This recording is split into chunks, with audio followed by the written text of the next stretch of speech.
तेरा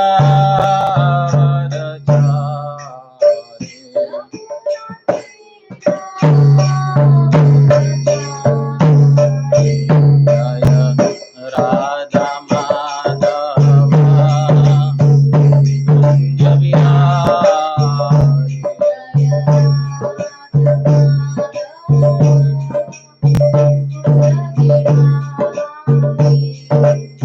गोपी जन वल्लभ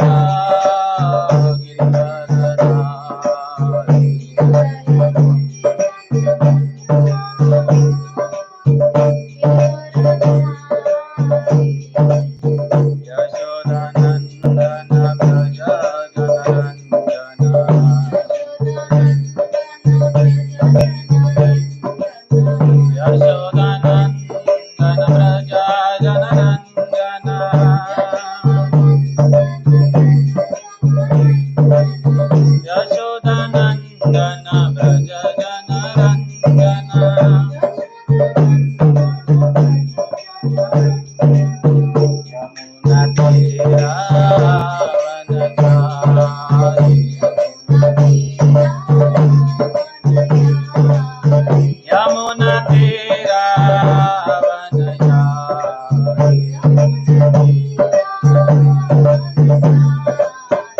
जय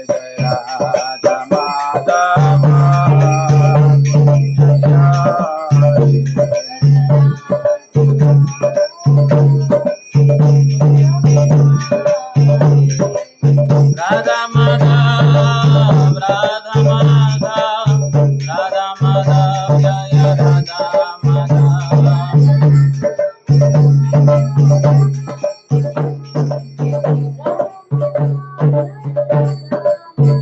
जय जय राधा श्याम सुंदर राधा श्याम सुंदर राधे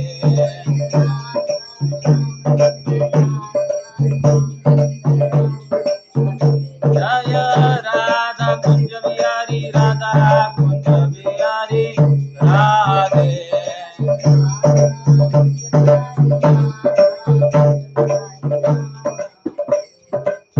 राधा वृंदावन चंद्र राधा वृंदावन चंद्र राधे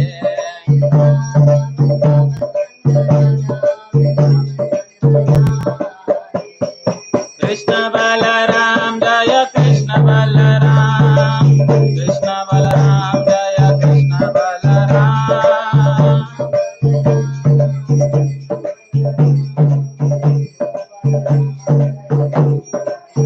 जय राधे श्याम राधे श्याम राधे श्याम जय राधे श्याम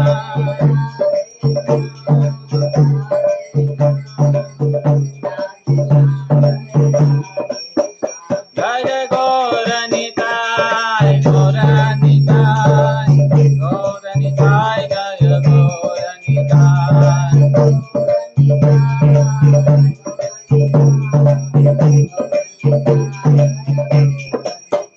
जय जय प्रभुपाद प्रभुपाद प्रभुपाद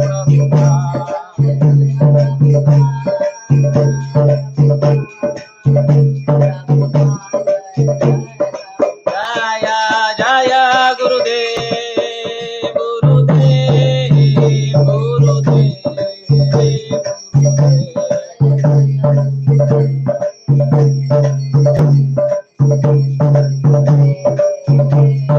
निदाय गौर हरि बोल हरि बोल हरि बोल हरि बोल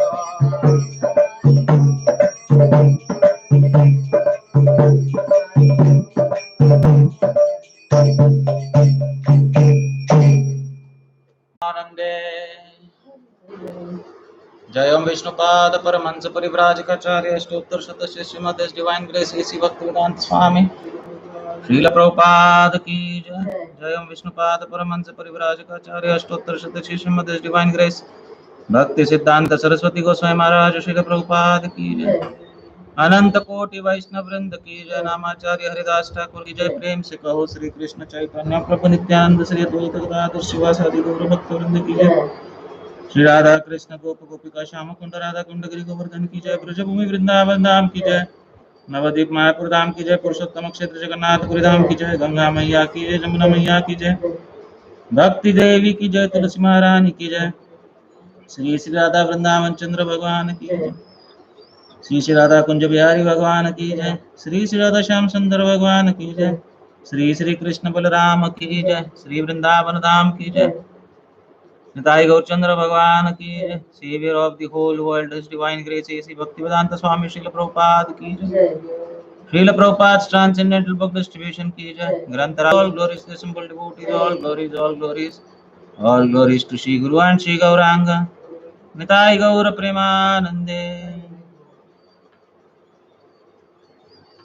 ओम नमो भगवते वासुदेवाय,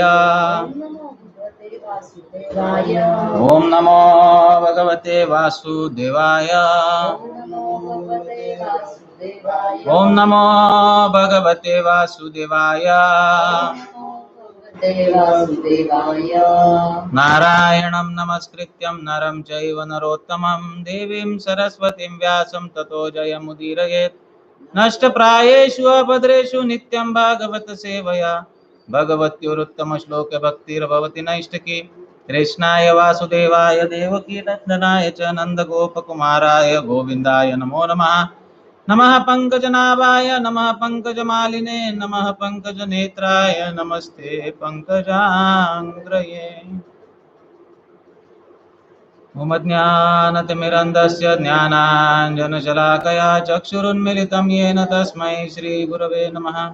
श्रीचैतन्यमनोभीष्टं स्थापितं येन भूतले स्वयं रूप कदा मह्यं ददाति स्वपदान्तिकं। वन्देऽहं श्रीगुरो श्रीयुतपदकमलं श्रीगुरुन् वैष्णवांश्च श्रीरूपं साग्रजातं सगणरघुनाथान्वितं तं सजीवं साद्वैतं सावधूतं परिजनसहितं कृष्णचैतन्यदेवं श्री राधा कृष्ण पादान् सहगण ललिता श्री विशाखान्वितांश्च नमो विष्णुपादाय कृष्ण प्रेष्ठाय भूतले श्रीमते भक्ति वेदांत स्वामी निति नामिने। नमस्ते सारस्वती देवे गौरवाणी प्रचारिणे तारिणे। नमो महावदान्याय कृष्ण प्रेम प्रदायते कृष्णाय कृष्ण चैतन्य नामिने गौरद्विषे नमः। हे कृष्ण करुणा सिंधु दीनबंधु जगतपते गोपेश गोपिका कांत राधा कांत नमोस्तुते। तप्त कांचन गौरांगी राधे वृंदावनेश्वरी वृषभानुसुते देवी प्रणमामि हरिप्रिये। वाञ्छाकल्पतरुभ्यश्च कृपा सिन्धुभ्येव च पतितानां पावनेभ्यो वैष्णवेभ्यो नमो नमः। श्री कृष्ण चैतन्य प्रभु नित्यानंद श्री अद्वैत गदाधर श्रीवासादि गौर भक्त वृंद। हरे कृष्णा कृष्णा कृष्णा हरे हरे, हरे राम राम राम हरे हरे। हरे कृष्णा।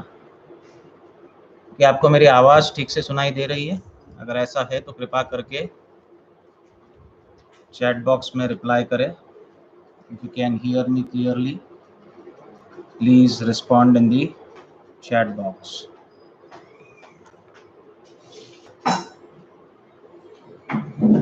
हरे कृष्ण।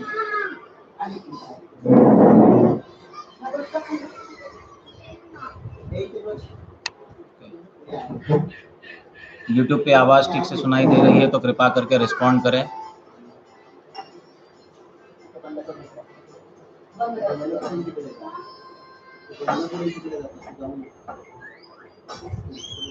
हरे कृष्ण कृष्ण कृष्ण हरे हरे, हरे राम राम राम हरे हरे। तो जैसा कि आप जानते हैं कि हम दशम स्कंद के 21वें अध्याय वेणुगीत के ऊपर चर्चा कर रहे हैं और आज का ये तीसरा सत्र है। 7वें श्लोक को आज हम अभ्यास करने का प्रयास करेंगे, इसके भाव को समझने का प्रयास करेंगे, उसके रस को समझने का प्रयास करेंगे। आशा है आपके सामने भागवत है, दशम स्कंद 21वें अध्याय का 7वां श्लोक। गोप्य ऊचुः सख्या पशूनजुष्टम यैर्वा निपीतम। गाए गए वेणु गीत का ये प्रथम श्लोक है और बहुत महत्वपूर्ण श्लोक है। बहुत गुह्य भाव भी इसके हैं। वास्तव में जब मैं इसको, थोड़ा डिस्टर्बेंस हो रहा है, दरवाजा बंद करो, दार लाऊंगी, दार लाऊंगी, दार लाऊंगी।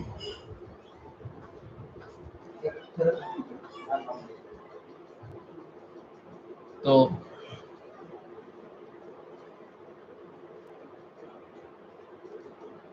कल हमने देखा था कि किस प्रकार भगवान के रूप का अद्भुत वर्णन हुआ।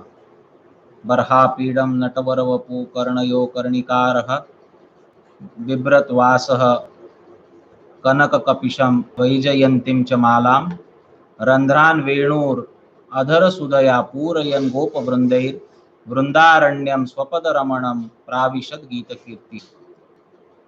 इति वेणुरवं राजन् सर्वभूतमनोहरं श्रुत्वा व्रजस्त्रियः सर्वा वर्णयन्त्यो अभिरेभिरे। तो जिस रूप का ध्यान करते हुए गोपियां निशब्द हुई थी, उनके मुख से शब्द नहीं निकल रहे थे, उस रूप को सुखदेव गोस्वामी ने वर्णन किया। किस प्रकार एक विचित्र स्वरूप के साथ श्री कृष्ण, जो कि नटवर है, नट की तरह सजे हुए हैं और कर्णयो कर्णिकारम उन्होंने श्रृंगार किया। इसको हमने बड़े विस्तार से कल के दिन में समझा था। उस रूप का ध्यान करती हुई गोपियां, उनका मन और विह्वल हुआ और वो अपने आप को रोक नहीं पाई कृष्ण का गुणगान करने से या उनकी चर्चा करने से या उनके विषय में कुछ कहने से।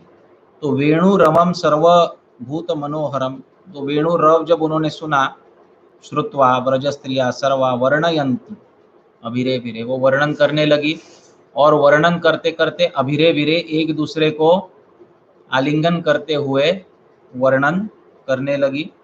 तो इसका विस्तार से कल हमने इसकी व्याख्या सुनी थी, अलग अलग टीकाओं से भी इसका अर्थ समझने का प्रयास किया और आशा है आपको वो पसंद आया होगा। जिसने नहीं सुना है उसके लिए फेसबुक और यूट्यूब दोनों पर वो कल का प्रवचन जो है वो, मैं इसे प्रवचन नहीं कहूँगा क्योंकि इसमें किसी भी प्रकार के उपदेश नहीं है, केवल हम इसका अभ्यास करने का प्रयास कर रहे हैं, समझने का प्रयास कर रहे हैं। जिस प्रकार आप इसको सुनकर समझने का प्रयास कर रहे हैं, उसी प्रकार मैं इसको बोलकर समझने का प्रयास कर रहा हूँ। इतना ही फर्क है, इतना ही अंतर। मुझ जैसे ये बुद्धि के पूरी तरह परे विषय है और इसलिए इस प्रसंग में प्रवेश करने से पूर्व, चाहे वक्ता हो चाहे श्रोता हो, अगर उसको ठीक ठीक इस विषय का अनुगमन करना है, इस विषय को समझने की चेष्टा करनी है, तो सर्वप्रथम श्रीमती राधा रानी सहित समस्त गोपियों के श्री चरणों में भीख मांगनी चाहिए कि हे गोपीजनों, कृपा कीजिए ताकि हम इसको समझ पाए। और यही भाव हमारे आचार्यों ने भी व्यक्त किया है। श्रीपाद सनातन गोस्वामी कहते हैं, यासाम बुद्धेत वाक अर्थो यासाम एव प्रसादता गोपी ही प्रपद्ये तायाभि स गंभीर आशयोजितः। तो यासाम बुद्धेत वाक अर्थो यासामेव प्रसादतः, तो जिन्होंने ये अद्भुत वचन बोले हैं, उनके ही प्रसाद से, उनकी ही कृपा से आया भी स गंभीर आशयोजितः। ये गंभीर आशय है, या उनका गंभीर आशय, उनका जो गूढ़ आशय इन वचनों के पीछे का है, वो अगर समझने की चेष्टा करनी है तो केवल और केवल गोपी जनों की कृपा से ही वो समझा जा सकता है, अन्यथा नहीं। मैं इसका क्या वर्णन करूंगा। आज थोड़ा विलंब हुआ ना हमको चालू करने में। 6:15 बजे मेरे मन में विचार आया कि आज का सत्र कैंसिल कर देना चाहिए, नहीं करना चाहिए, क्योंकि ये विषय हृदय में उतारना बहुत, कृपा की भीख मांगे बिना ये हो नहीं सकता है।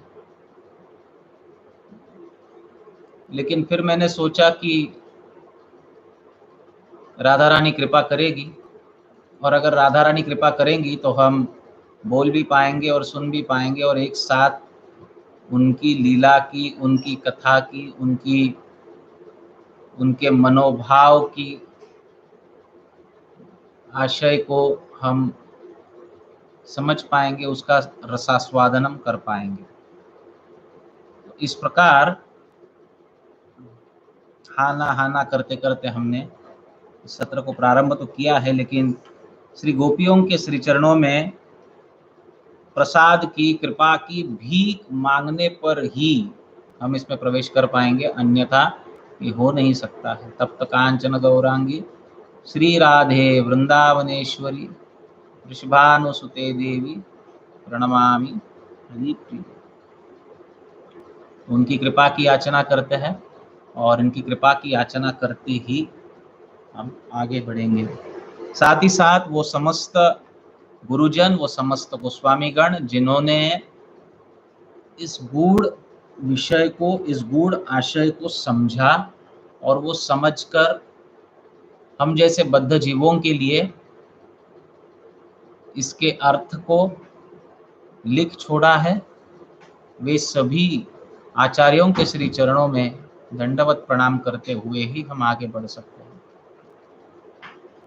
श्रीपाद श्रीधर स्वामी जी, श्रीपाद सनातन गोस्वामी, श्रीपाद जीवा गोस्वामी, विश्वनाथ चक्रवर्ती ठाकुर समेत कई आचार्य हैं जिनकी कृपा से हम इस विषय को समझ पाएंगे।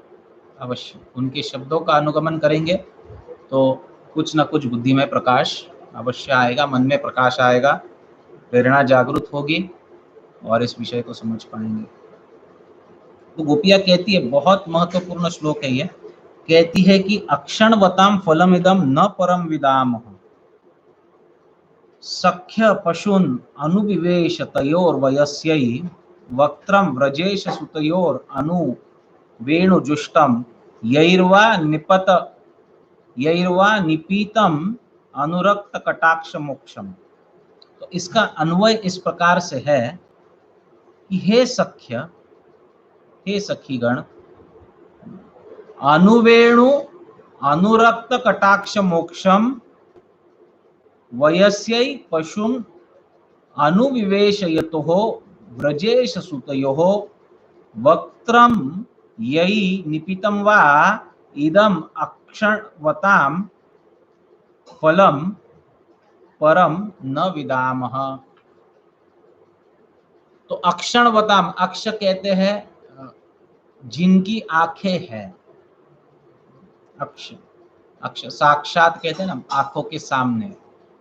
तो जिनको आंखें हैं, जिनके पास आंखें हैं, अक्षणवताम, जिन्होंने आंखें धारण की है, जिन्होंने देह धारण किया है, जिन्होंने इंद्रिया धारण की है, जिनको दिखाई देता है, अक्षणवताम, the one who possesses eyes to see, उन अक्षणवताम, उन जीवों के लिए जिनके पास आंखें हैं, जिन्होंने देह धारण किया है, इंद्रिया धारण की है, आंखें धारण किए हैं, उनके लिए फल क्या है? तो कहते हैं यही फल है, फलमिदम न परम विदाम, इससे बड़ा और कोई फल हो ही नहीं सकता है। न परम विदाम, विदाम यानी हमें ज्ञात नहीं इससे बड़ा कोई फल हो सकता है, तो न परम विदाम। सख्य है सखी, किससे बड़ा फल हो नहीं सकता है? तो कहते हैं पशुन अनुविवेश तयोर वयस्यै वक्त्रम व्रजेश सुतयोर अनुवेणुजुष्टम यैर्वा निपीतम अनुरक्त कटाक्ष मोक्षम। फिर से उस रूप का वर्णन कर रही है। देखिए उस वक्त्रम, उस मुख का दर्शन करना, किस मुख का? उस मुख का, किसके मुख का? तो कहते हैं व्रजेश सुतयोर, जो व्रजेश के सूत है, व्रजेश यानी नंद बाबा, उनके जो सूत है। व्रजेश सूत अगर कहती तो एक वचनी होता, सूतयोर कहा गया है, सूतयो यानी बहुवचनी। जो ब्रजेश के दोनों सूत है, दोनों पुत्र है, कृष्ण और बलराम, उनके मुख का दर्शन करना, ये जिनके पास आंखें हैं उनका वास्तविक फल यही है। उनके इंद्रियों की सार्थकता या उनके आंखों की सार्थकता यही है कि वे इस वक्त्र को, इस चेहरे को, इस रूप को, किसके रूप को? ब्रजेश सुतयोर, इसको ठीक ठीक क्या करे? आंखों से क्या किया जाता है? देखा जाता है। लेकिन यहाँ पर शब्द देखिए क्या उपयोग हुआ है। यहाँ पर शब्द उपयोग हुआ है निपीतम, नितराम पीतम। इनके रूप को आंखों से पीना, यही आंख वालों के लिए सार्थकता है। कैसे मुख को? तो कहते हैं अनुवेणु जुष्टम, जिनके मुख से, जिनके अधरोष्टों से वेणु जो है, ये अनु, निरंतर, जुष्टम, जुष्टम शब्द का अर्थ है आस्वादन करना। जिनके होठों का, जिनके अधरोष्टों का आस्वादन वेणु सदा कर रही है, अनु यानी रेगुलर, सदैव वेणु जिनके होठों का अधरामृत पान कर रही है। जुष्टम यानी आस्वादन करना। जूस शब्द शायद इसी से आया है, जुष्टम, तो आस्वादन करना। वेणु जिनके होठों का निरंतर, निपीतम, जुष्टम यैर्वा निपीतम, जिनके होठों का नितराम रूप से आस्वादन कर रही है वेणु, उनके वक्त्र को देखना, उनके चेहरे को देखना, यही अक्षणवताम, आंख वालों के लिए एकमात्र ऐसा कार्य है जो कि उनके जीवन को सार्थक कर सकता है। फलम, ये अक्षणवताम फलम, ये आंख वालों के लिए यही फल है। आंख होने का वास्तविक एक यही सार्थकता है, यही फायदा है। इसके परे और कुछ नहीं है। न परम विदामः, इसके परे और कुछ कार्य नहीं है जिनके पास आंखें हैं उनके लिए। गोपिया गोपी गीत में कहती है कि इन आंखों से दर्शन किया जाता है भगवान का। हमारी आंखों का फल यही है कि हम भगवान का दर्शन करें, परंतु ये विधाता ने देखो हमको दो ही आंखें दी है, और दो आंखें देने पर भी इसके ऊपर ये पलक दे दी है जिसके झपकने से कृष्ण का दर्शन खंडित हो जाता है। इस विधाता को सृष्टि कैसे करनी चाहिए ये नहीं समझता है। कम से कम हम जैसों को, जो कृष्ण के साथ है, कृष्ण जिनके साथ है, उनको तो कम से कम हजारों हजारों आंखें देनी चाहिए थी। तो ये आंख होने का सबसे बड़ा फायदा यही है कि इन आंखों से उस वक्त्र का, उस मुख का दर्शन किया जाए। और केवल दर्शन नहीं, यहाँ पर शब्द उपयोग हुआ है निपीतम, पान किया जाए, नितराम पीतम, पिया जाए उस दर्शन को, उस मुख को आंखों के द्वारा। जिस मुख पर या जिस मुख के होठों पर वेणु सदैव विद्यमान है, वेणु सदैव उन अधरोष्टों का रसपान कर रही है। अनुरक्त कटाक्ष मोक्षम, जो उनसे अनुरक्त होता है उनके ऊपर कटाक्ष मोक्ष कर रहे हैं। कटाक्ष यानी आंखों से एक तिरछी दृष्टि डालना। ये कटाक्ष यहाँ पर कर रहे हैं। मोक्ष यानी कटाक्ष छोड़ना,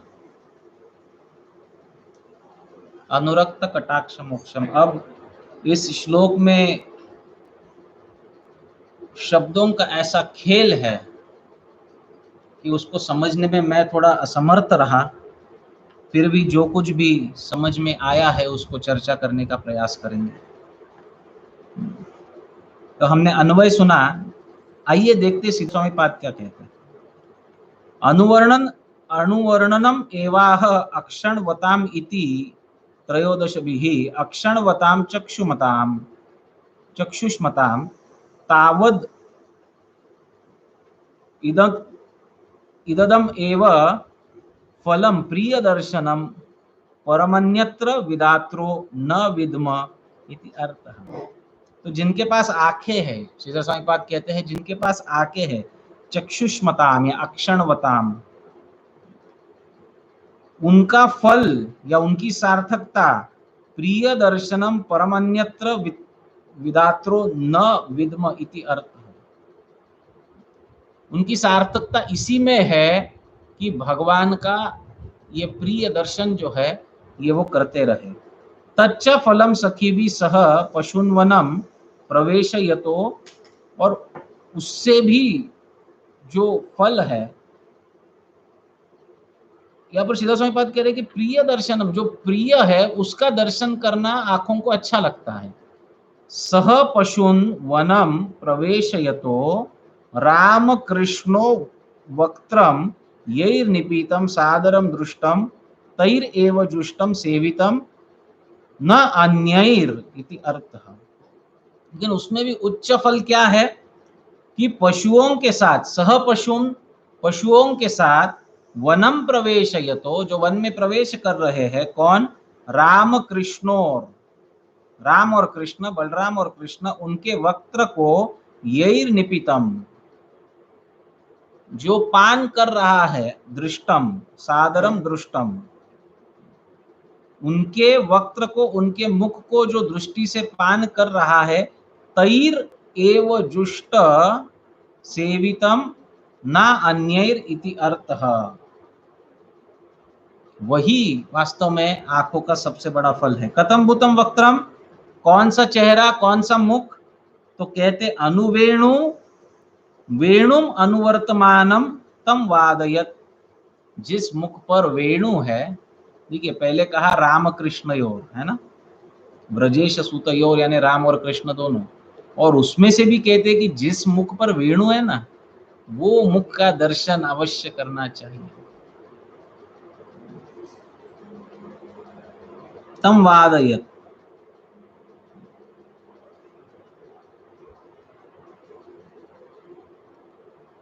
तथा अनुरक्त कटाक्ष मोक्षम स्निग्ध कटाक्ष विसर्गम। अनुरक्त कटाक्ष मोक्षम यानी स्निग्ध कटाक्ष। कटाक्ष के कई प्रकार हो सकते हैं। कभी कभी व्यक्ति बड़े गुस्से में भी कटाक्ष कर सकता है, तो वो रोष के साथ कटाक्ष करना हुआ।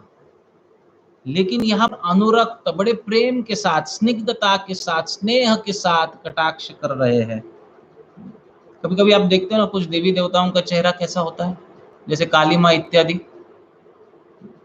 उनका चेहरा कैसा, उनकी आंखें कैसी है, हाँ, एकदम रुद्र स्वरूप है, आंखें क्रोधित है।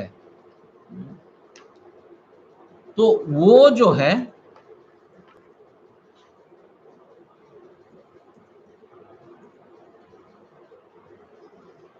एक मिनट दीजिए मुझे।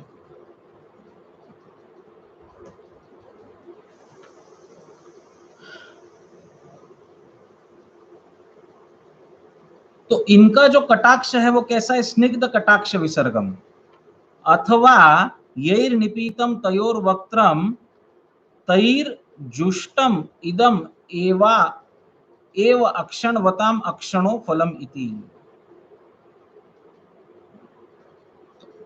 तो उनके चेहरे को देखना, पीना, निपीतम पान करना, यही आंख वालों के लिए सबसे सार्थकता कराने वाली चीज है। आइए देखते सनातन गोस्वामी पाद क्या कहते हैं। बहुत सुंदर सुंदर बातें इसमें कही गई है।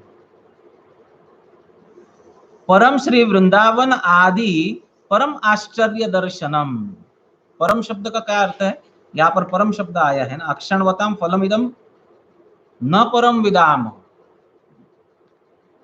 तो इस परम शब्द का अर्थ सनातन गोस्वामी पाद क्या कहते हैं, परम श्री वृंदावन आदि परम आश्चर्य दर्शनम। एक तो वो दो जो ब्रजेश सूत है, दूसरा विशेषण क्या कहा कि वो मुख जिसके ऊपर वेणु सदैव विद्यमान है, और परम का अर्थ कौन कर रहे हैं, सनातन गोस्वामी पाद कहते हैं कि परम का अर्थ है कि परम श्री वृंदावन आदि परम आश्चर्यम दर्शनम। वृंदावन में गौचारण के लिए गए हुए वे दो ब्रजेश के सूत जो कि किसके पीछे चल रहे हैं, हाँ? वे पशुन अनु, देखो अनु शब्द दो बार आया है, पशुन अनु विवेश तयोर वयस्य, वो पशुओं के साथ पशुओं के पीछे पीछे जा रहे हैं। और विवेश, कल के इसमें भी हमने प्राविशद शब्द सुना, प्रथम सत्र में हमने न्यविशद सुना था, और अब यहां पर क्या आया है, विवेश। तो कल किसी ने प्रश्न पूछा था कि इसी रूप को क्यों कहा गया। देखो इस रूप की कितना महात्म्य है, गोपियां बार बार उस रूप का महत्व बता रही है, बारंबार उस रूप का महत्व बता रही है। ये वही रूप है जो पशुओं के पीछे पीछे चलकर विवेश कर रहा है, प्रवेश कर रहा है। कहाँ प्रवेश कर रहा है, परम में। परम यानी श्री वृंदावन धाम। भगवान के सभी धामों में सबसे परम जो है वो वृंदावन धाम है। गोलोक वृंदावन से भी, गोपिया गोपी गीत में कहती है, गोलोक वृंदावन से भी वो परम है। जयति तेधिकम जन्मना व्रजा, वो क्यों परम है, क्योंकि यहाँ पर आपका जन्म हुआ। गोलोक में आपका जन्म नहीं होता है, वैकुंठ में आपका जन्म नहीं होता है, यहाँ पर आपका जन्म हुआ, इसलिए ये बहुत ज्यादा जयशील है। तो ये वृंदावन धाम अद्भुत है। इस अद्भुत धाम, इस आश्चर्य दर्शनम तस्य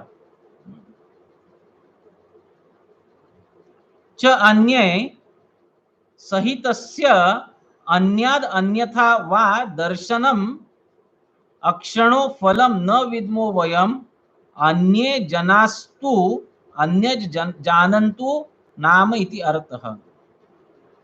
तो शायद किसी और के लिए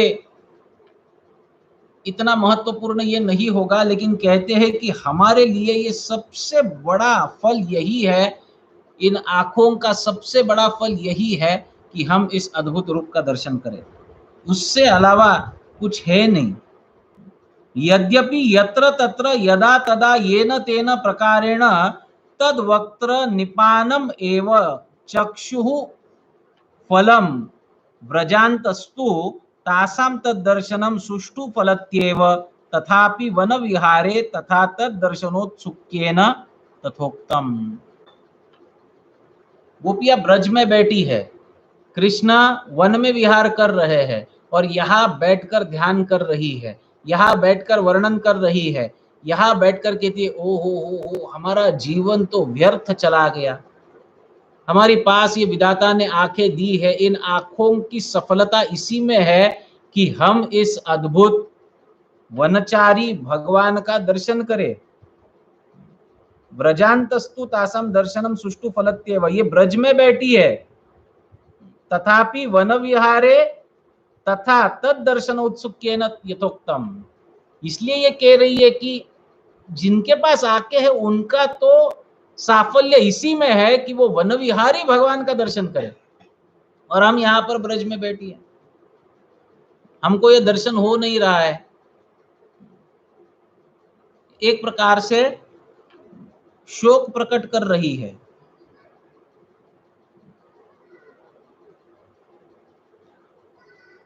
अनु शब्द का क्या अर्थ है देखिए, अनु पश्चात स्थित्वा यद्वा वनाद वनांतरम विशेषेण प्रवेशेन संकेत मधुर शब्दादिना प्रवेश यतो व्रजेशौ श्रीनंद वसुदेवो वसुदेव इति ख्यातो गोषु तिष्ठति भूतले इत्यादि हरिवंशोक्त अनुसारेण श्री बलदेवस्य अपि तत्सुतत्वं श्री कृष्ण साहचर्य पुष्ट पुत्रत्वाद्वा। तो यहाँ पर जब ब्रजेश सूतयो शब्द कहा गया है, अब गोपिया तो कृष्ण के बारे में वर्णन कर रही है, ये दोनों के बारे में क्यों कह रही है, तो उसके कई कारण बताए गए। विश्वनाथ चक्रवर्ती कहते हैं कि देखिए, अगर कोई स्त्री किसी एक पुरुष के बारे में चर्चा करने लगती है तो लोग थोड़ा संदेह से देखने लगते हैं, तो केवल कृष्ण के बारे में चर्चा करती तो संदेह हो उठता कि इनके मन में वास्तविक है क्या। लेकिन वो व्रजेश सुतयो दोनों पुत्रों के बारे में जब कही तो लोक दृष्टि से वो उचित था, हाँ, परंतु क्या कही कि उसमें भी जो अनु है, बलराम जी को सदैव नंद बाबा और यशोदा माता ये समझाती थी कि जब भी आप वन में जाओ, कन्हैया को आगे मत करना, कन्हैया को पीछे रखना, तुम आगे चलना, कन्हैया पीछे चलेगा। तो कोई वन में अगर कोई वन्य प्राणी इत्यादि आ गया तो तुम कन्हैया की रक्षा करना, इसके लिए तुम आगे आगे चलना, कन्हैया को बीच में रखना, ये हमेशा कहा जाता था। तो जब भी गोचारण के लिए कृष्ण बलराम जाते थे तो बलराम आगे होते थे और कृष्ण अनु क्या होते थे, हाँ, अनु पीछे होते थे। तो ब्रजेश सूतयोर अनु, तो ब्रजेश सूतयो में दोनों पुत्रों में जो अनु है कि नहीं, जो अनु है, जो पीछे है, तो लोक दृष्टि से वाक्य एकदम सही बताई। क्या बताई कि ब्रजेश सूतयोर, जो दोनों नंद बाबा के दोनों पुत्र है। अभी नंद बाबा के दोनों पुत्र, बलराम जी नंद बाबा के पुत्र कैसे हुए, इस बात की चर्चा भी सनातन गोस्वामी पाद किए है कि ब्रजेश श्री नंद और वसुदेव, ब्रजेश का अर्थ नंद भी है वसुदेव भी है। क्यों नंद और वसुदेव दोनों, वसुदेव इति ख्यातो गोषु तिष्ठति भूतले, क्योंकि वसुदेव के पास भी बहुत गाय थी, उनका भी अपना एक ब्रज था, ब्रज यानी गाय का गोष्ठ, तो इसलिए वसुदेव जी भी ब्रजेश हुए और नंद बाबा भी ब्रज है। श्रीमद् भागवत दशम स्कंद के 5म अध्याय में, उसको ढूंढ पाऊं तो मैं आपको बताता हूं, तो उसमें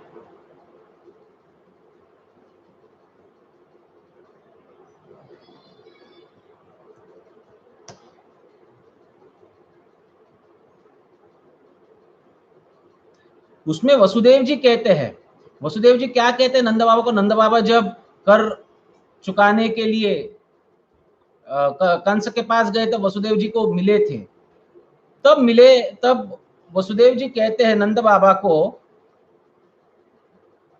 कहाँ गया वो श्लोक,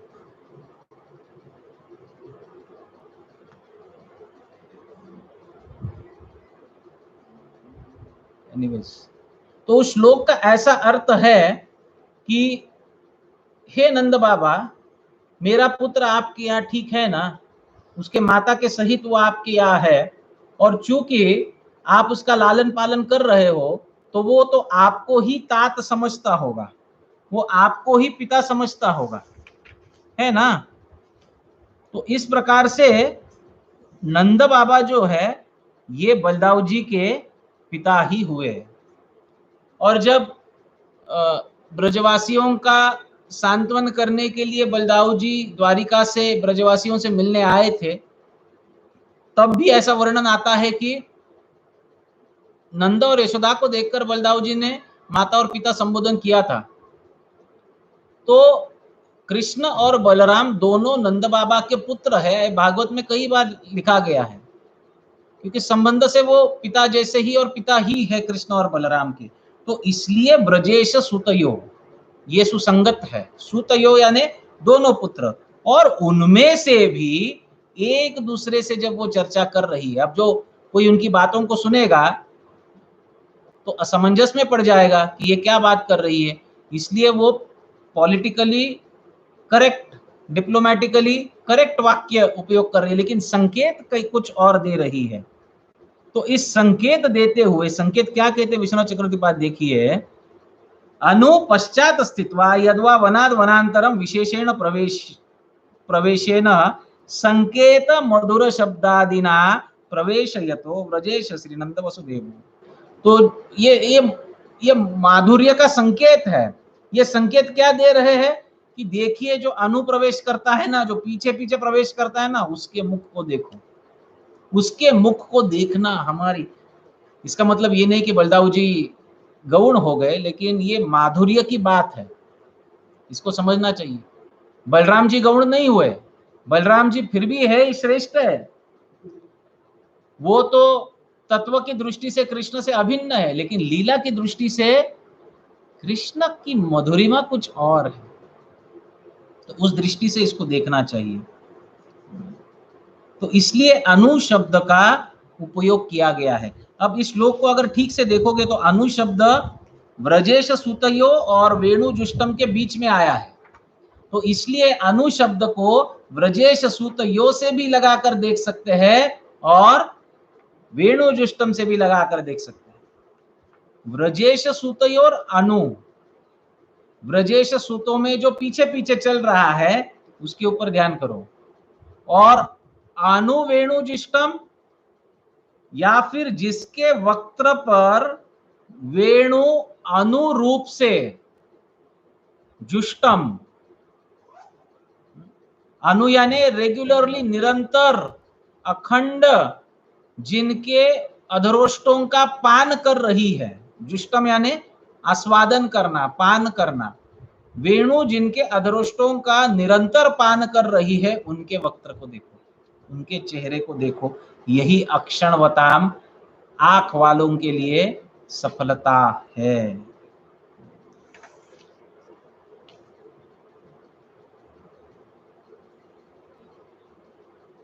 तो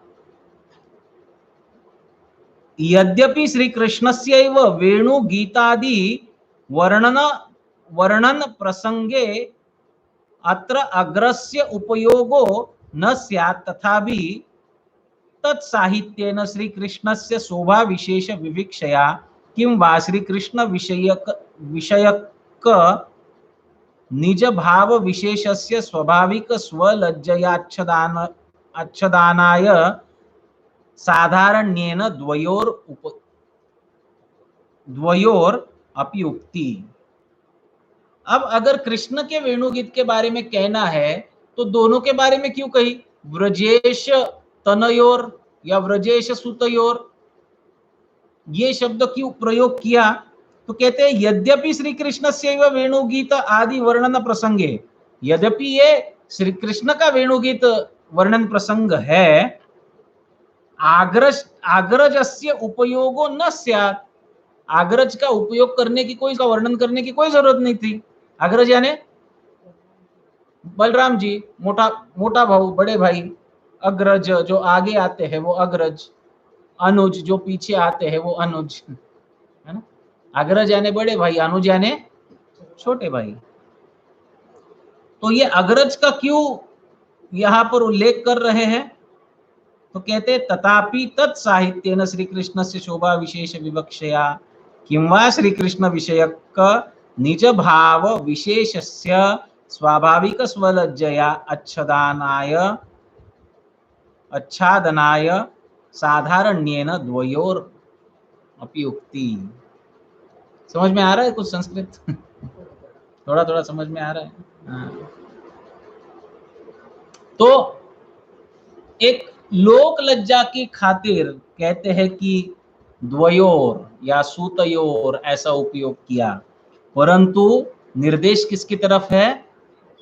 कृष्ण की तरफ है। जो अनु चल रहा है ना, जो पीछे पीछे चल रहा है ना, और जिसके होठों से अच्छा, बलराम जी ऐसा है कि बलराम बिल्कुल वेणु नहीं बजाते हैं? बजाते हैं ना, कभी कभी बजाते हैं, लेकिन हमेशा नहीं।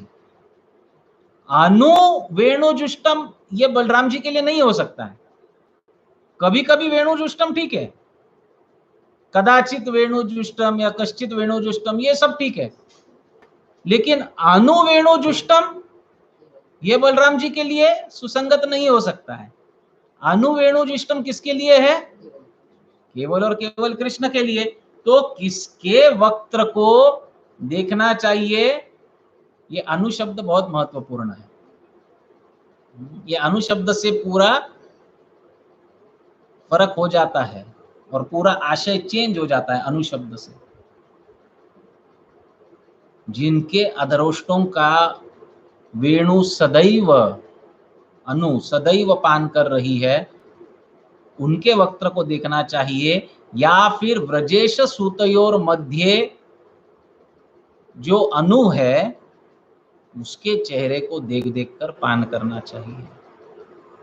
निपीतम, देखिए क्या शब्द उपयोग किया, निपीतम, आंखों से पान करना चाहिए। अक्षणवताम फलमिदम न परम विदामः, आंख वालों के लिए इससे बड़ा कोई फल हो नहीं सकता है। आप अगर ठीक से देखोगे ना, ये जो वर्णन है ना, ये वही वर्णन है जो हमारे इस्कॉन के मंदिरों में जिस रूप में भगवान श्री कृष्ण का दर्शन होता है। ठीक से देखिए, जो वर्णन किया है ना, वही वर्णन का दर्शन आपको हर रोज होगा, हर रोज होगा। अब की बार जब दर्शन करने जाओ, जब भी जा पाओगे, तब इस श्लोक को याद करके जाना, अक्षणवताम फलमिदम न परम विदामः। देखिए वो पूरा का पूरा यही वर्णन है। पशुन अनु विवेश तयोर वयस्यई, जो पशुओं के पीछे चलते चलते वन में प्रवेश कर रहे हैं। वक्त्रम व्रजेश सुतयोर अनुवेणु जुष्टम यैर्वा निपीतम अनुरक्त कटाक्ष मोक्षम, जो कटाक्ष दे रहे हैं, कटाक्ष मोक्षम, कटाक्ष को फेंक रहे हैं, कटाक्ष को मोक्ष मैंने कटाक्ष को डिलीवर कर रहे हैं। लेकिन कटाक्ष मोक्षम का एक और अर्थ है कि जिनका कटाक्ष अगर हम पर पड़ जाए तो सभी दुखों से हमारी मुक्ति हो जाती है। अनुरक्त कटाक्ष मोक्षम, उनके प्रति जो अनुरक्त है उनके ऊपर वो कटाक्ष देते हैं, या फिर अनुरक्त कटाक्ष मोक्षम, जो उनके श्री चरणों में आता है उनके ऊपर केवल कटाक्ष से ही वो उनको सारे दुखों से मुक्त करते हैं। तो ये बाह्य और अंतरंग दोनों का उसके अर्थ है। तो केवल कृष्ण का कटाक्ष ही हमको सभी दुखों से मुक्त कराता है। जो अपनी दृष्टिपात से केवल जीव का अमंगल अभद्र हर लेते हैं। मंदिर में केवल भगवान का दर्शन करने नहीं जाना चाहिए, मंदिर में इसलिए भी जाना चाहिए कि भगवान हमारा दर्शन कर पाए। आप कहोगे ये क्या बात हुई? अरे जब भगवान हमारा दर्शन करते हैं, जब भगवान का कृपा कटाक्ष हम पर होता है, तब हमारे समस्त अभद्र, हमारे समस्त अमंगल, हमारे समस्त दुख पाप इत्यादि मिट जाते हैं। इसलिए भगवान के विग्रहों का दर्शन करना बहुत आवश्यक है, ताकि भगवान की कृपा दृष्टि हम पर पड़े।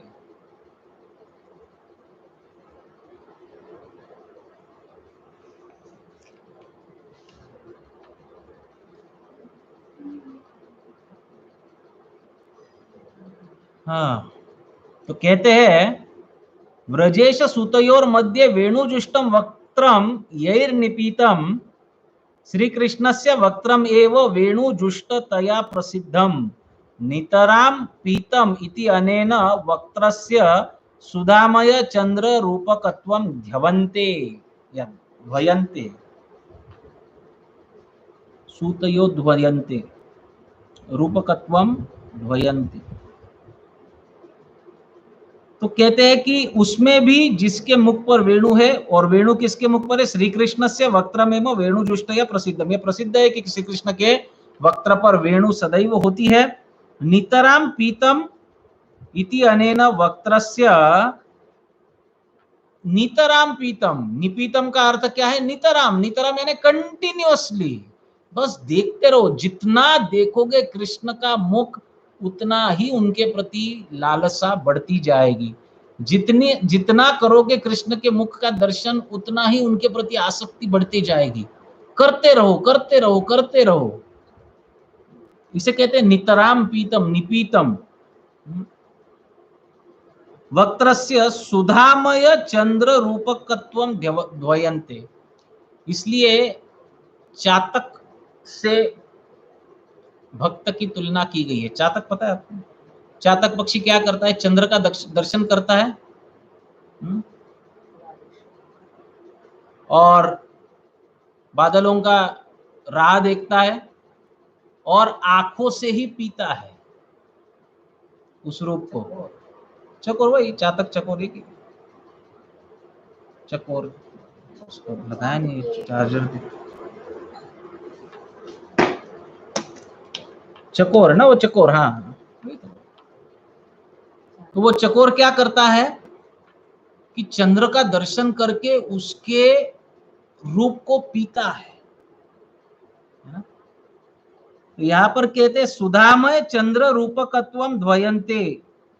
उस वक्त्र को सुधामय, सुधामय वक्त्र को सुधामय चंद्र रूप के तरह उस मुख को जिस प्रकार चकोर पीता है उस प्रकार पीना है।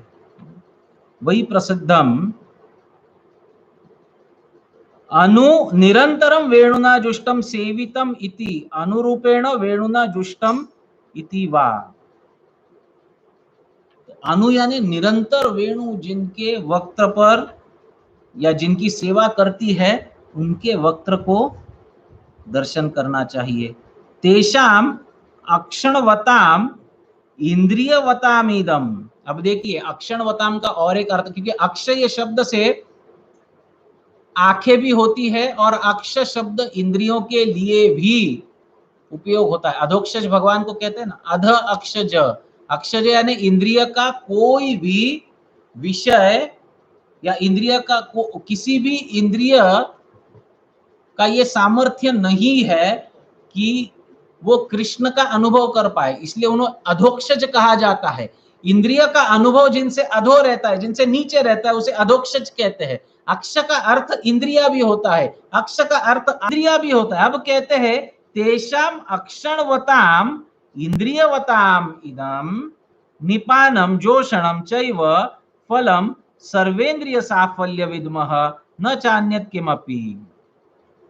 तो इसका अर्थ है कि सभी इंद्रिया जो है कृष्ण के रूप की सेवा में लगा देनी चाहिए। यही इंद्रिय वताम के लिए सबसे बड़ा साफल्य है। कैसे? आंखों से तो दर्शन करके आप उनका पान कर सकते हैं, है ना, और आपकी जीवा से उनके प्रसाद का, उनका जो उच्चिष्ट है उसको ग्रहण करके उनकी सेवा कर सकते हैं। कानों से उनके वाणी को सुनकर उनकी सेवा कर सकते हैं, है ना, और नासिका से कृष्ण के मुख से अभूतपूर्व सुगंध निकलती है। उस सुगंध को सूंघ कर आप नासिका से उनकी सेवा कर सकते हैं। कृष्ण के मुख से अभूतपूर्व सुगंध निकलती है, उन्हें माउथवॉश की इत्यादि जरूरत नहीं पड़ती है। हाँ, अभूतपूर्व सुगंध।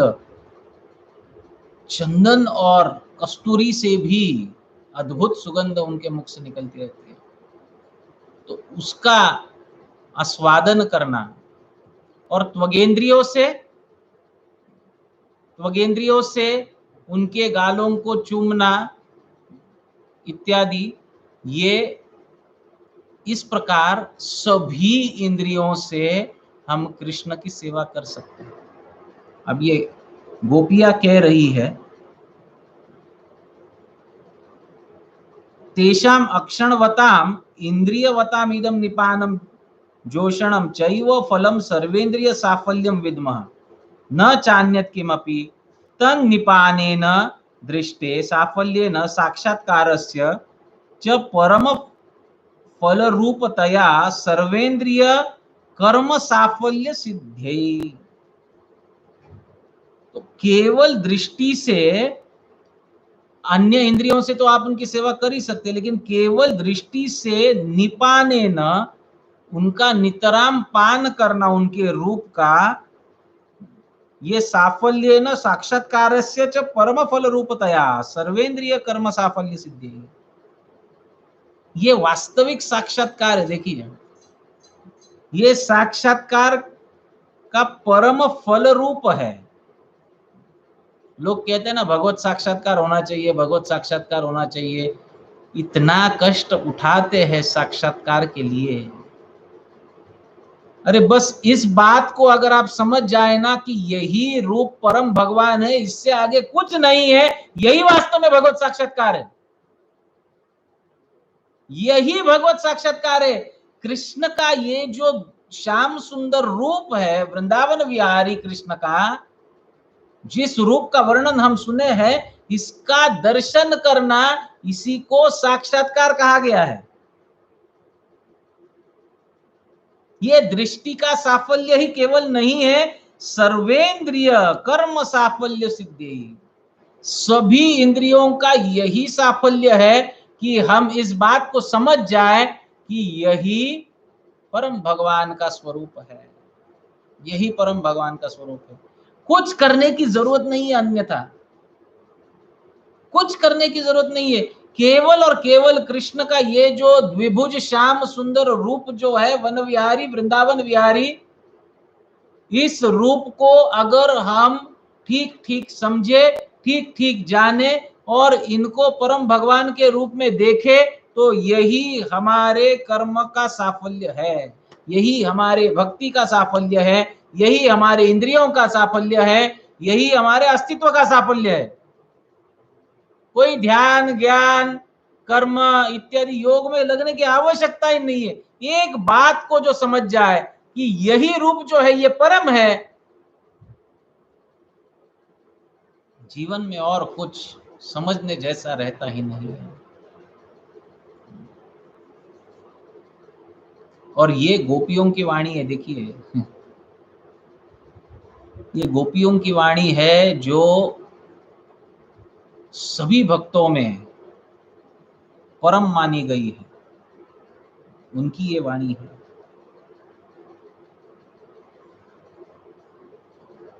तो इस प्रकार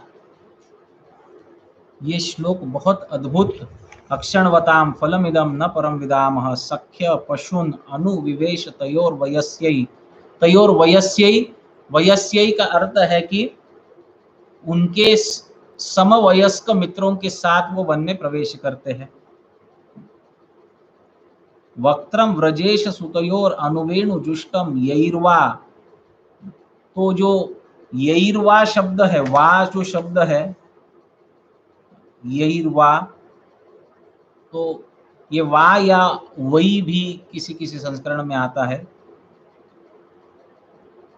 तो ये वही का अर्थ क्या है? वही का अर्थ है कि केवल आंख ही नहीं, सभी इंद्रियों के द्वारा इनका साक्षात्कार करना, ये हमारे जीवन की सफलता है। निपीतम, कितना सुंदर शब्द है निपीतम, पीते रहो उस रूप को, उस सुंदर श्याम सुंदर रूप को, जो कटाक्ष आपके ऊपर मोक्षण कर रहे हैं। अनुरक्त कटाक्ष मोक्षम, अनुरक्त कटाक्ष मोक्ष। श्रीपाद विश्वनाथ चक्रवर्ती पाद तो बहुत सुंदर व्याख्या किए हैं, बहुत सुंदर व्याख्या। और वो तो इतनी मधुरीम है, वो कहते हैं भो सख्यो, गोपी आपस में बात कर रही है, यूयम इह गृह निगड़े स्थित्वा विधात्रा दत्तानि चक्षुरादि इंद्रियाणि केवलं विफलीकुरुष्वे एव तद इत्योद्य वनं द्रुतम एव गत्वा किम अपि अद्भुतम वस्तु दर्शनाद यैर अनुभव गोचरीकृत्य सफल जन्मानो भवति इत्याहु। तो कहते हे सखी, वो एक दूसरे के साथ बैठे हैं ना सब गोपियां अपनी सखियों के साथ, तो आपस में चर्चा चल रही है कि ये सखी भो सख्यो, आप सखीजन जो है, आप यानी सब उसमें आए, लेकिन ये बोलने की पद्धति है, आप सखीजन जो है, यूयम यह, या फिर हम सब, गृह निगड़े स्थित्वा विधात्रा दत्तानि चक्षुर आदि इंद्रियाणि केवलम विफली पुरुषवे। क्या समझ में आया? हम सब यहाँ पर घर पे बैठे हैं और घर के कामकाज में ही हमारा चित्त लगा हुआ है। हाँ, हम सब घर पर बैठकर हमारी इंद्रियों को विफल कर रहे हैं। गृह निगड़े स्थित्वा विधात्रा दत्तानि चक्षुरादि इंद्रियाणि केवलम विफली कुरुष्वे, ये केवल विफल कर रहे हैं हमारे इंद्रियों को घर पर बैठकर। एव तद इतोद्य वनम द्रुतम एव गत्वा, जल्दी से वन में जाओ। द्रुतम, द्रुतम यानी त्वरित, द्रुत गति कहते हैं ना, क्विकली। द्रुतम एव गत्वा किम अपि अद्भुतम वस्तु दर्शनाद यैर अनुभव गोचरीकृत्य सफल जन्मानो भवति इत्याहु अक्षणवताम इति आर्षम अक्षिमताम अक्षणम इदम एव फलम न तु परम विदाम विद्म इति अन्यमते अन्यद भवतु नाम अस्मन् मते तु नान्यत किंतत। जल्दी जल्दी वन में जाओ और वहां पर एक अद्भुत दर्शन है जिससे सफल होगा हमारा जन्म। कैसा दर्शन है और कैसे दर्शन से हमारा जन्म सफल होगा? तो कहते हैं ब्रजेश सूतयो राम कृष्णयोर वक्त्रम अनुकूल वेणु सेवितम यैर निपीतम इति प्रकटोर्थः स्वीय भाव गोपनार्थः एव यद्यस्मद् वचसी श्वश्रुन् नान्द द्रुप्रति वेशी जनः कणौ ददति तर्हि ददतु नाम का तत्र चिंता सर्व एव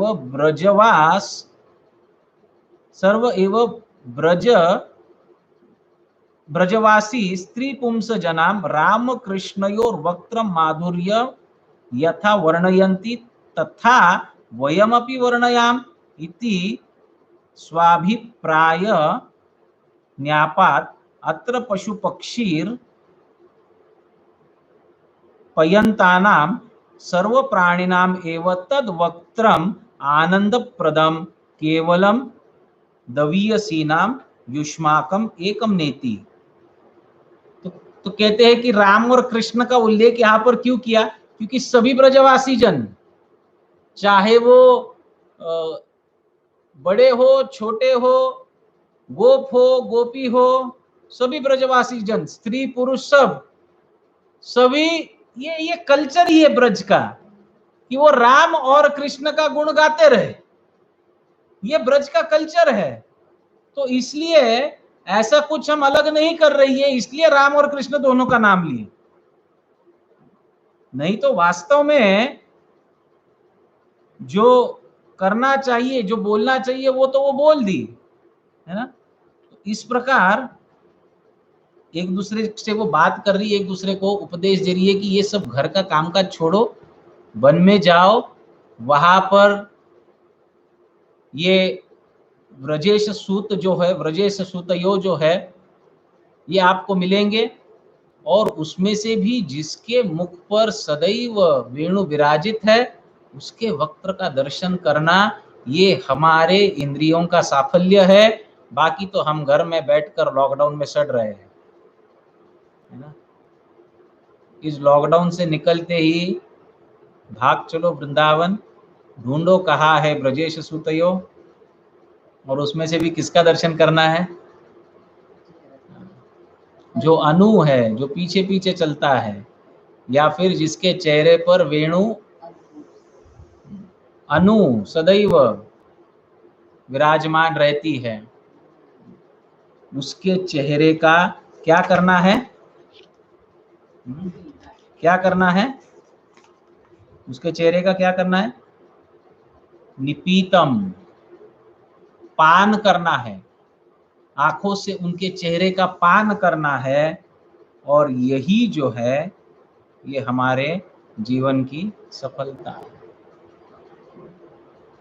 तो ये अद्भुत श्लोक है, पता नहीं मुझे पूरा समझा है कि नहीं समझा है, इतना बड़ा व्याख्या है, उसमें से मैं पूरा पढ़ नहीं पाया हूँ, क्योंकि पूरा समझ पाना ये हमारे बस की बात नहीं है, या फिर मेरे बस की बात नहीं है। जितना समझ पाया उतना बोलकर स्मरण करने का प्रयास किया है। आप सब लोग जुटे, आपके साथ मुझे बोलने की प्रेरणा मिली, इसलिए श्रीमती राधा रानी आप सबको कृपा प्रदान करें, यही उनके चरणों में प्रार्थना। अगले श्लोक में जब अपना अंतर्भाव प्रस्तुत की है, तो अगले श्लोक में थोड़ा उसको कवर अप करने का प्रयास करती है। लेकिन ये जो श्लोक है इसको हम कल के सत्र में देखेंगे, और कल के सत्र में इसके साथ एक और महत्वपूर्ण श्लोक आता है जो कि 9वां श्लोक है, जिसमें अमृत पान करती रहती हो। किम आचरद अयम कुशलम स्म वेणोर दामोदर अधर सुधाम अपि गोपिका नाम भुंगते स्वयं यद वशिष्ठ रसम हृदन्यो। तो कहती है कि ये जो दामोदर के अधर सुधा जो है, ये तो सदैव ये गोपी, ये वेणु ही पहले आस्वादन करती है और हम गोपियों के लिए उसका उच्चिष्ट रखती है। उस प्रकार से वो वेणु से संवाद करने लगती है, और ये हम कल के सत्र में देखेंगे। बहुत ज़्यादा हजम कर पाना बहुत मुश्किल है, इसलिए थोड़ा थोड़ा खाएंगे। अद्भुत है भागवत की टीकाएं। इन टीकाओं में प्रवेश करने के लिए बड़ा पुण्य आवश्यक है, जो मेरे पास नहीं है, इसलिए मैं पूरा समझ नहीं पाया हूँ। लेकिन आचार्य गणों की कृपा से और खास करके गुरुजनों की कृपा से, हमारे दीक्षा गुरु, हमारे शिक्षा गुरु, बड़ी कृपा है परम पूज्य राधा गोविंद स्वामी महाराज की, कि उनकी कृपा से कुछ समझने का प्रयास करते। वैसे तो ना हम कोई संस्कृत के ज्ञाता है ना कुछ है, लेकिन तोते की तरह रटना और बोलना ये भी सीख जाएंगे तो भी हमारा जन्म सफल हो सकता है। क्योंकि कृष्ण के विषय में बोलना ये एक बहुत बड़ी सेवा है, कृष्ण के विषय में सुनना ये एक बहुत बड़ी सेवा है। कृष्ण की कथा ये वक्ता और श्रोता इनके बिना हो नहीं सकती है। तो श्रोता और वक्ता ये जब साथ में आते हैं तब क्या होता है? कथयन्तश्च माम नित्यम तुष्यन्ति च रमन्ति च। तो भगवान की कथा होती है, और भगवान की कथा जो है यही परम साफल्य का कारण है। आज शायद हम उन गोपियों की तरह नहीं है जो कृष्ण के इस दिव्य संग का साक्षात अनुभव किए हैं, लेकिन इस कथा के द्वारा जो सुखदेव गोस्वामी वर्णन कर रहे हैं, जो हमारे आचार्यगण वर्णन कर रहे हैं, जो हमारे वर्तमान आचार्यों ने वर्णन किया है, इस कथा के द्वारा हमें वही सद्भाग्य पुनश्च प्राप्त हो रहा है। जरा सोचिए, वही सद्भाग्य, वही संग श्याम सुंदर का, वही रूप श्री वेणुधारी भगवान श्री कृष्ण का, ये हमें उसका दर्शन प्राप्त हो रहा है। और दर्शन का अर्थ केवल ये नहीं है कि आंखों से देखा जाए, दर्शन का अर्थ ये भी है कि उसके महत्व को समझा जाए, उसके गांधीर्य को समझा जाए। क्यों त्रिभंग ललित वेणुधारी भगवान श्याम सुंदर का दर्शन करना चाहिए? इसके गांधीर्य को समझना चाहिए, उसके तत्व को समझना चाहिए। इन कथाओं के द्वारा उस गांधीर्य को हम समझ पाते हैं। अब जब मंदिर जाने की जरूरत नहीं है, किसी भी भगवान के फोटो के सामने जाकर खड़े रहिए और उनके वक्त्र के रूप को पीजिए, आंखों से भरपूर पीजिए। जब मैं ये अध्ययन कर रहा था दिन में, मेरे सामने एक राधा वृंदावन चंद्र का सुंदर फोटो था, और कितने अभी राधा वृंदावन चंद्र उद्घाटन होके आज 7-8 साल हुए, आज मैं उनमें थोड़ा सौंदर्य कहीं ना कहीं देख पाया। थोड़ा सा किधर मुझे थोड़ा सौंदर्य दिखा, नहीं तो आंखें भी इतनी पाप से भरी है कि ये सौंदर्य दिखता नहीं है, सब कचड़े में ही सौंदर्य दिखता है। कृष्ण के श्रीमुख में सौंदर्य का दर्शन ये हमें भागवत करा सकता है। ये हमें ये दिव्य वचन सुखदेव गोस्वामी के मुख से निकले हुए, इसलिए शुकमुखाद अमृत द्रव संयुतम महत्वपूर्ण है। कल मुझे किसी ने प्रश्न पूछा था कि सर्वप्रथम भागवत किसने कहा, तो भागवत सर्वप्रथम जो कही गई वो चतुष्कुमारों के द्वारा, तो उसके बाद वो परंपरागत आया है। और पृथ्वी तल पर जो पहला भागवत हुआ वो सुखदेव गोस्वामी द्वारा नहीं था, परंतु उद्धव जी द्वारा था। उद्धव जी द्वारा जो महिषिया थी द्वारिका की, उनको भागवत सुनाया गया। परीक्षित महाराज कहे कि मैं भी बैठना चाहता हूँ, तो कहे नहीं नहीं, अभी तो आप क्षेत्र का पालन कीजिए, क्षेत्र का रक्षण कीजिए, आपके लिए एक विशेष सत्र होगा, उद्धव जी कहे थे परीक्षित महाराज को। और वो सत्र ये है, उनके लिए विशेष सत्र कराया गया, ये सत्र वो है। तो इस प्रकार हम जो कथा सुन रहे हैं वो अलग अलग वक्ताओं के द्वारा मुख से आई हुई कथा को हम अंत में जाकर सुन रहे हैं। व्यासदेव जी इसका मंगलाचरण लिखे, फिर सूत उवाच कहे, फिर सूत गोस्वामी कहते शुक उवाच, और वास्तव में लिखा है व्यासदेव जी ने, संकलित किया है व्यासदेव जी के लिखने से पहले था नहीं, ऐसी बात नहीं है, उसके पहले भी भागवत था। कलियुग के जीवों के लिए लिखित स्वरूप में श्री व्यासदेव जी ने लिख कर रखा है, नहीं तो भागवत तो उससे पहले भी विद्यमान था, विराजमान था। किसी का कोई प्रश्न, टीका, टिप्पणी, सुझाव इत्यादि हो तो कृपा करके कमेंट बॉक्स में लिख सकते हैं। इन वीडियोस को शेयर कीजिए। पता नहीं आपको ये आनंद दे रहे हैं कि नहीं दे रहे, मैं उतना सक्षम नहीं हो कि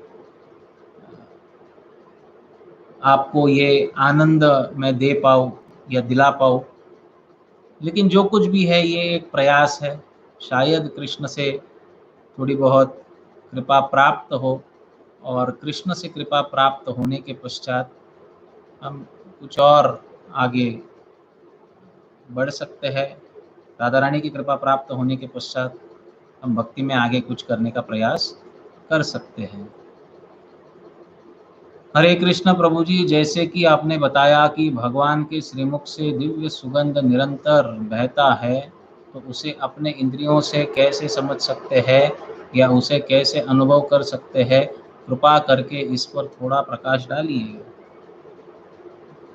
अब भगवान के मुख से तो निरंतर सुगंध बहती रहती है, लेकिन भगवान अधोक्षज है, सदैव हमारी इंद्रियों से उनका अनुभव करना ये संभव नहीं है, इसलिए भगवान विग्रह के रूप में अवतरित होते हैं और विग्रहों के सेवा करते करते हमको ये अनुभव होंगे, अवश्य होंगे। अगर आप विग्रह की सेवा करोगे तो विग्रह आपसे रेसिप्रोकेट करने लगते हैं, और जब विग्रह रेसिप्रोकेट करने लगते हैं तो आपको ये सब अनुभव होंगे, आपकी इंद्रियों को ये अनुभव होंगे, ये दिव्य आनंद आपको प्राप्त होगा, विग्रह की सेवा करने का आनंद प्राप्त होगा, सब कुछ होगा। बहुत अद्भुत वस्तु है। भगवान अपने विग्रह के रूप में जो आए हैं ऐसा ही नहीं आए हैं, ये सभी गुण लेकर आए हैं, तो हम उनकी सेवा कर सकते हैं निरंतर, और वो अनुभव कृष्ण हमें देंगे अगर हम उनकी उस प्रकार से उनके साथ संबंध स्थापित करेंगे।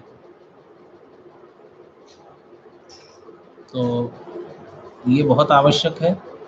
विग्रह के साथ हम इस शरीर में संबंध बना सकते हैं और प्रार्थना कर सकते हैं कि कभी ना कभी वो समय आए जब इस प्रकार से हमें भगवान का संग प्राप्त हो। लेकिन वो यहाँ पर बैठकर नहीं होगा लॉकडाउन में, उसके लिए वन में जाना होगा। जैसे गोपीगण कहती है, वो आपसे भी कह रही है, भो सख्य हे सखीगण, यहाँ पर बैठकर, घर में बैठकर आप आपके इंद्रियों को बर्बाद कर रहे हो, निष्फल कर रहे हो। जाइए वृंदावन, ढूंढिए कहाँ है कन्हैया, या फिर ऐसी सेवा कीजिए कि कन्हैया खुद आपको ढूंढते ढूंढते आए। कहाँ है भाई पुण्य नगरी के भक्त, जरा आइए देखते हैं कहाँ है, उनको ढूंढिए, इतनी सुंदर सेवा कर रहे हैं, जरा मैं भी देखूं। ये ढूंढते ढूंढते कन्हैया आए। और भक्ति सिद्धांत सरस्वती ठाकुर का यही आदेश है। सच में आनंद आ रहा है। ओ वेरी गुड, थैंक यू। आपको आनंद आ रहा है, ये सुनकर मुझे अच्छा लगा। मैं तो बहुत वर्षों से, मुझे कई बार विश्वधारिणी कहती है कि आप गोपी गीत के ऊपर बोलिए, मैं बोला मैं नहीं बोल सकता हूँ। मैं आज तक गोपी गीत ना उतनी गहराई से पढ़ाई किया, ना उसको बोलने की चेष्टा किया, क्योंकि ये हमारे समझ के परे की वस्तु है। परंतु भीख मांगेंगे ना आचार्य गणों से, भीख मांगेंगे ना राधा रानी से, तो कुछ समझ में आएगा।